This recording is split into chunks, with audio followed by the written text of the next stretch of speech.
Nowadays, people seek the best of everything. We want to drive the best cars, attend the best schools, and follow the best people on Twitter. This is all out of a desire to live the best life we can. We couple this desire for the best with an attitude of out with the old and in with the new. After all, everyone knows that an iPhone 6 must be better than an iPhone 5. The latest must be the greatest. So forget the past and on with the future. But some of us have opened our eyes, looked around, and asked, what is going on here? Can we just catch our breath for a second and decide what of all these things are really worth pursuing? Take websites, for example. What are the best social websites like today? Are they simply those with the latest and greatest new features and fads? We don't think so. A group of students has been asking these questions, and we have turned to some of history's greatest thinkers for answers about what makes good websites. In doing our research, we found that though each thinker has his own opinion about what makes for a good website, there are common themes that they all draw from. Good websites unify us in some way, are accessible to us all, and are ongoing, meaning that they continue to do what it is they do. Now let's go back in time and show these themes in context.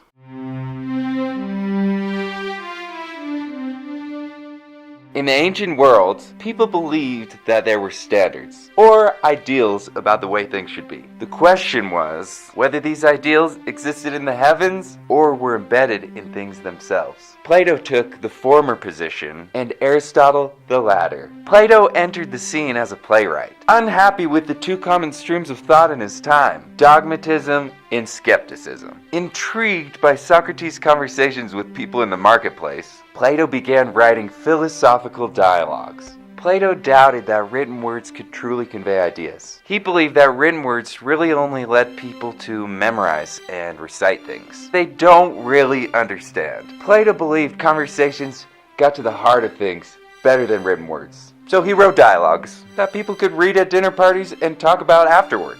His dialogues didn't have final answers, but left things open for people to come up with answers on their own. Plato believed that all people, from aristocrats to slaves, were capable of obtaining knowledge, though not all did. He was inclusive, allowing everyone to participate in these conversations. In his dialogues, the speakers talk about abstract forms, like courage or justice. The most important of these turns out to be the idea of goodness. Glimpsing goodness is the key to creating unity. It makes our creations like well-functioning, living organisms, organically unified with inseparable parts. Unity leads us to the idea of beauty. For something truly unified has true beauty, which attracts us not only to itself, but to the idea of beauty itself. So sensing goodness brings unity, which brings beauty, which attracts us. This is what Plato might say about making good social websites. For a website to be unified, we must be able to quickly see what the theme is, and how all social interaction fosters that theme. For a website to be accessible, we should be able to easily enter the conversation and share the conversation with others. For a website to be ongoing, social interaction on the website must lead to further social interaction, including face-to-face interaction when we're offline. Plato's brightest student was Aristotle. Plato called him the brain. Aristotle believed that the ideal forms of things weren't in the heavens, but in the things themselves. These things are moving along toward their ideal forms, actualizing their potentialities moment by moment. Aristotle said that not everything is good in the same way. He believed that goodness belongs to types of things, like a good drama or a good speech. Once we understand what a good type of a particular thing is, we can get it unified. Good dramas and speeches, for example, are unified in the action the characters or speakers are pursuing. This unified action leads to learning about a theme. And learning about a theme in a unified drama or speech invites us to make sense of it, which is what we all enjoy. So understanding the goodness of types of things leads to unified action and theme, which leads to enjoyment. For Aristotle, persuasive presentations have ethos, pathos, and logos. Ethos is author credibility. This is arguably the most important of the three qualities, and perhaps the hardest to gain and keep.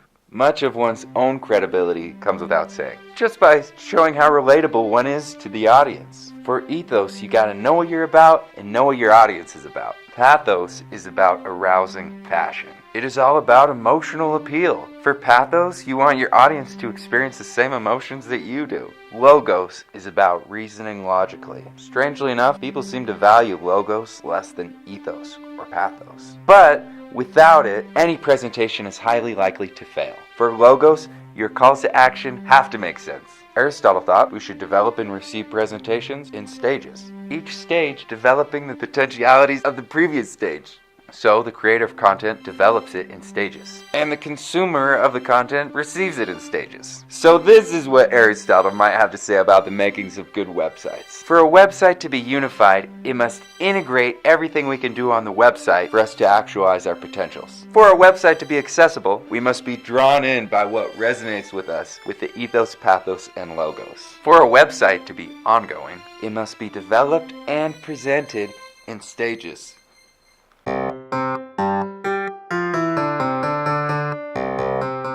In the ancient world, people believed that there were standards for things. But the modern world abandoned this view. They believe that we impose standards on people or objects. Modern thinkers saw a divide between what exists in the world on its own and what we bring to the world with our minds. The necessary properties that an object has are called its primary qualities. Properties like being measurable in time and space. An object's accidental properties are called its secondary qualities. Properties like color, hardness, odor, or being beautiful, good, or even useful. Two of the most influential modern thinkers were David Hume and Immanuel Kant. Hume was an empiricist, meaning he based his beliefs on knowledge we gain when we confront the world. He determined that values weren't inherently in the world, but rather within us when we encounter the world. Values are secondary qualities of objects. They are subjective rather than objective. But Hume thought that values could be intersubjectively evaluated. Individual value judgments could be amalgamated into a consensus. Those value judgments are made by simply answering the question, do I like this? But not just anybody's judgment can help arrive to a consensus. Hume says we must rely on those that are unimpaired, who have discernment and who have taste, to ultimately determine what is valuable. For Hume, an unimpaired person is one that is not blind or deaf. A discerning person makes well-informed decisions, and a tasteful person appreciates what has long been appreciated. This is what Hume might say about improving social websites. For a website to be unified, we must be able to quickly see that the masses, those with traditional tastes, and those who share our tastes, like the content. For a website to be accessible, we should be drawn into consuming and sharing the content because we like it. For a website to be ongoing, we have to be liking the content on the site that will endure through the future. Hume unknowingly awoke Immanuel Kant from his dogmatic slumbers. After reading Hume, Kant wasn't satisfied with just going along with standard modern views. He wanted to think about things in fresh new ways. Kant saw limitations in empiricist thinking. They didn't discuss what we need to have in order to even have experiences at all. Kant believed that they were innate concepts that we bring to experience. We all share these concepts, like space and time. Just try to imagine an experience that happens outside space and time.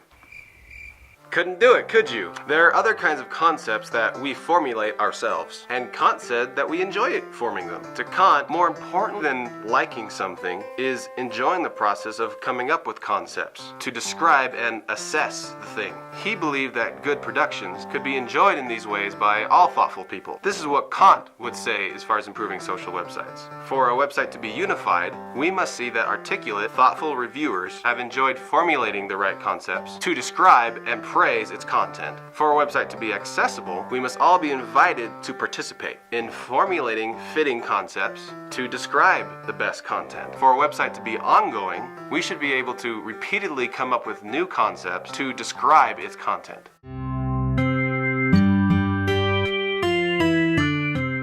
A quick, messy way to compare modernism with postmodernism would be to say that the moderns believed in a fixed reality with fixed laws of perfection, while the postmoderns believed in an unfixed reality with changing laws of perfection. Hegel is sometimes called the father of postmodernism, and Marx followed him. Hegel believed that the entire world moved and changed in the following manner. You start with a thesis, then a contradicting antithesis emerges, which leads to a synthesis of the conflicting ideas. This process repeats itself over and over again, and thus demonstrates the importance of opposition in all things. Without opposition, there can be no progress. So instead of thinking of things as moving toward a perfect form, the postmodern idea is that perfection itself is always developing and is always embedded in the newly formed synthesis. So what would Hegel say about making good social websites? He might say that for a website to be unified, we must see how the social interaction on the website continually moves from thesis and antithesis to synthesis.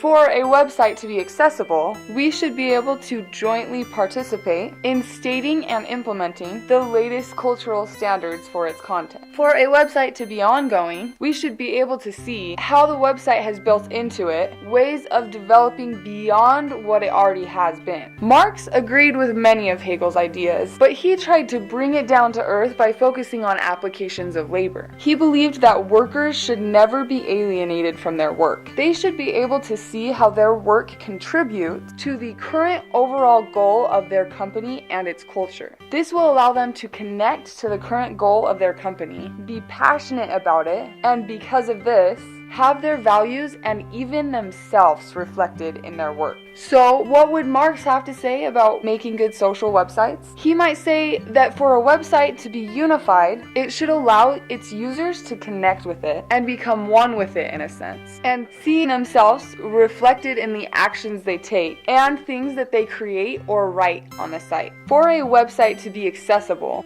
the website's greater vision or purpose should be understood by all users so that they can engage meaningfully in the site. For a website to be ongoing, we should be able to express ourselves as individuals and flourish on the site and be rewarded for our meaningful work.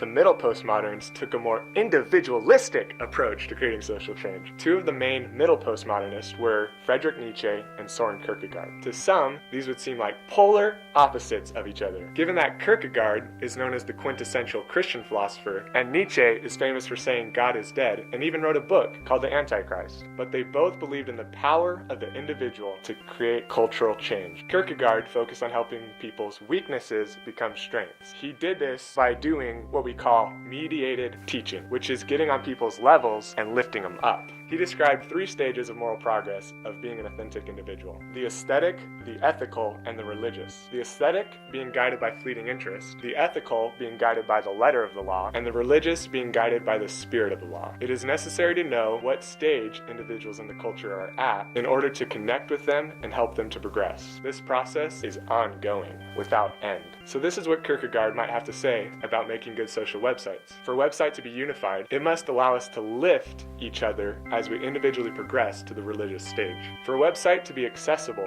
we should be mentored in consuming content of a higher level, while creating content to lift those of a lower level. For a website to be ongoing, it should continually motivate us to create and share content that reaches people and helps them to advance. Nietzsche focused on helping people's strengths become stronger. The people who do this are called the Ubermensch, or overmen. These are the exemplars of culture. They don't attempt to get down on another's level, but march fearlessly ahead. Their examples inspire others to join with them and follow them. Once others become like the exemplar, a new exemplar will march out ahead again, setting an even higher standard of being, leading yet again to ongoing social progress. Nietzsche believed that when you create something, you should create it with the audience in mind as potential creators. A writer should write to writers, a speaker to speakers, and a website designer to fellow website designers. So this is what Nietzsche might say about creating good social websites. For a website to be unified, it must allow us all to improve ourselves. For a website to be accessible, we should observe examples on the site of self-improvement. For a website to be ongoing,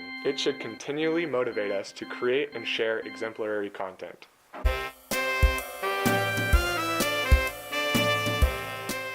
Heidegger is like a modern reincarnation of Aristotle. He starts with Aristotle's distinction between theoretical understanding, which is about fully developed things, and practical understanding, which is about actualizing the potentialities of things. But Heidegger highlights practical understanding and our role in actualizing potentialities. Heidegger doesn't believe that potentialities are in substances like Aristotle does. Instead, we assess the potentialities of things and enable them to develop. And Heidegger doesn't believe, like Aristotle does, that theoretical understanding is fundamental. For Heidegger, we are always engaged in practically understanding the world. When we want to theoretically predict and control things, we see them as abstract objects moving in space and time. Heidegger asks, who are we? And he answers, we aren't substances or things, but beings who act by assessing potentialities of things we care about. We do this when we act authentically, or according to our conscience, actualizing the best potentialities we sense. We do this when we stay open to the multiple worlds we can draw from at any given moment. We are always involved with assessing potentialities in the world and, hopefully, actualizing the ones best for us. Heidegger doesn't think it makes sense to ask what reality is like separate from us. We can only address issues that fit into our worlds and our concerns. So this is what Heidegger might say about making good social websites. For a website to be unified, it should allow us to assess similar worlds of possibilities. For a website to be accessible, we should all be able to explore new possibilities opened up to us by its content. For a website to be ongoing,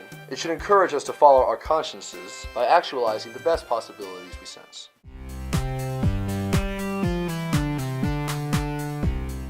Now that we've explained where our themes come from, let's revisit them one last time. When it comes to unity, the ancients worried about the website itself being unified as a whole. The other philosophers worried about websites being a means of unifying us, the moderns through common interests, the early postmoderns as a holistic group working towards common goals, the middle postmoderns as individuals working towards current goals, and the late postmoderns as individuals collaborating towards current goals. When it comes to accessibility, each philosopher suggests that everyone be able to participate in whatever the website offers, but they suggest different kinds of interactions. For the ancients, conversing. For the moderns, reviewing. For the early postmoderns, working. For the middle postmoderns, instructing. And for the late postmoderns, collaborating. Lastly, a website is ongoing if it can continually facilitate these types of actions. Now that we've worked our way through all of this philosophy, perhaps you've realized that the fundamental principles underlying some of the latest and greatest ideas for websites have actually been around for centuries. Hopefully, this provides some context for how your website has developed or could develop. If nothing else, we hope we've offered you some food for thought for the next time you're developing a website. Now, we want to hear from you. What do you think social websites should be like? Do you agree with how we've interpreted these philosophers? Consider this video the beginning of a conversation. Let's talk.